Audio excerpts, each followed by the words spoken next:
মুসলিম এখন বাংলাদেশে মোটামুটি দুই প্রকার।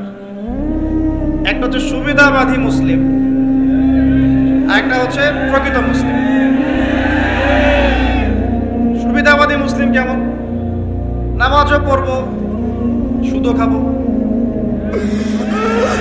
আমি যাকাতও দিব, এদিকে ঘুষও নিব।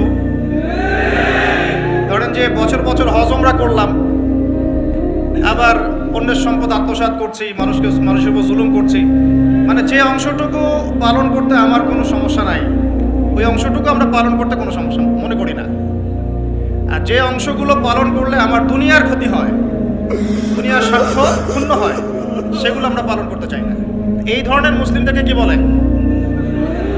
সুবিধাবাদী মুসলিম। ইংরেজি একটা সুন্দর শব্দ আছে, শব্দটা হলো Protestant version of Islam. Protestant version of Islam, ওই যে প্রোটেস্ট্যান্ট খ্রিস্টান আছে, প্রোটেস্ট্যান্ট খ্রিস্টান, ওই রকম প্রোটেস্ট্যান্ট মুসলিম মানে সুবিধাবাদী মুসলিম।